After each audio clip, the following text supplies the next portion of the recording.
ಮನ್ಮೂಲಿನಲ್ಲೂ ಸಹ ಇವತ್ತು ಗಣನೀಯವಾಗಿ ನಾವು ಗೆಲುವನ್ನು ಸಾಧನೆ ಮಾಡಿ ಅದರಲ್ಲೂ ಭಾಳ ಮುಖ್ಯವಾಗಿ ನೂರಾರು ಕೋಟಿಯನ್ನು ರೈತರಿಗೆ ಬಡ್ಡಿ ಇಲ್ಲದೆ ಸಾಲ ವಿತರಣೆ ಮಾಡ್ತಕ್ಕಂಥದ್ದು, ಮಹಿಳೆಯರಿಗೆ, ಮಹಿಳಾ ಸಂಘಗಳಿಗೆ, ರೈತರುಗಳಿಗೆ ಟ್ಯಾಕ್ಸ್ ಮೂಲಕ ಕೊಡ್ತಕ್ಕಂಥ ಒಂದು ಅವಕಾಶ ಇರ್ತಕ್ಕಂಥ ಮಂಡ್ಯ DCC ಬ್ಯಾಂಕಿಗೆ ಇವತ್ತು ನಮ್ಮ ಜೋಗಿಗೌಡರು ಜೊತೆಯಲ್ಲಿ ನಮ್ಮ ಎಲ್ಲ ಸದಸ್ಯರು ಒಳ್ಳೆಯ ಉತ್ತಮವಾದಂಥ ಕೆಲಸ ಮಾಡಿದರು.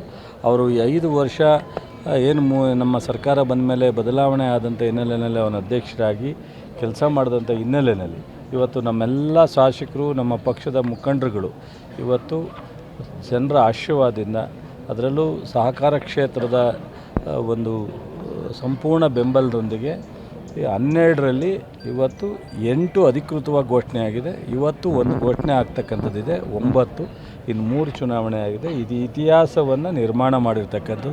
ಅದು ಯಾರು ಕೇಂದ್ರದ ಉಕ್ಕಿನ ಸಚಿವರಿರೋಂಥ ಕ್ಷೇತ್ರ, ಕೇಂದ್ರದ ಉಕ್ಕು ಮತ್ತು ಗಣಿಯನ್ನು ಮಾಡ್ತಾ ಇರ್ತಕ್ಕಂಥ ಸಚಿವರು ಮತ್ತು ಜಿಲ್ಲೆನಲ್ಲಿ ಜನತಾದಳ ಪ್ರಬಲವಾಗಿದೆ, ಇಲ್ಲ ಅಂತ ನಾನು ಹೇಳಲಿಕ್ಕೆ ಸಾಧ್ಯನೇ ಇಲ್ಲ. ಅವ್ರಂಗೆ ಲೆಕ್ಕಕ್ಕೆ ಇಲ್ಲ ಕಾಂಗ್ರೆಸ್ ಅಂತಾರಲ್ಲ, ಹಂಗೆ ಹೇಳೋಕ್ಕಿಲ್ಲ ನಾನು. ಜನತಾದಳ ಪ್ರಬಲವಾಗಿದೆ.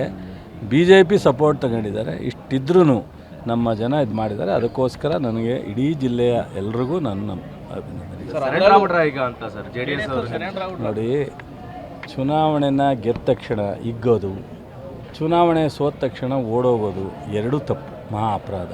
ನಾನು ನಾಗಮಂಗಲದಲ್ಲಿ ಮೊನ್ನೆ ನೋಡಿದೆ, TAPCMSಲ್ಲಿ 12ಕ್ಕೆ 11 ಗೆದ್ದವ್ರು ನಮ್ಮವರು ಸಮಾಧಾನವಾಗವ್ರೆ. 1 ಗೆದ್ದಿರೋರು ಏನು ಇಡೀ ರಾಜ್ಯ ಎಲ್ಲ ಸುತ್ತಿದ್ರು, ನೋಡಿರ್ಬೇಕು ನೀವು ಸೋಷಿಯಲ್ ಮೀಡ್ಯಾದಲ್ಲೆಲ್ಲ. ಹಂಗಲ್ಲ, ಆದರೆ ಅದಕ್ಕೇನೋ ಬೇರೆ ಥರ ಅರ್ಥ ಇದೆ, ಅದನ್ನು ಹೇಳ್ಬಾರ್ದು ಮಾಧ್ಯಮದ ಮುಂದೆ ನಾನು.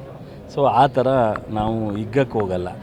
ಇದೊಂದು ಅವಕಾಶ ಅಂತೀವಿ, ಇದೊಂದು ಜವಾಬ್ದಾರಿ ಅನ್ಕೋತೀವಿ. ನಾವು ಕೆಲಸ ಮಾಡ್ತೀವಿ, ಜನರ ಹತ್ರ ಹೋಗೋಕ್ಕೆ ಅವಕಾಶ ಇದೆ, ಕೆಲಸ ಮಾಡ್ತೀವಿ.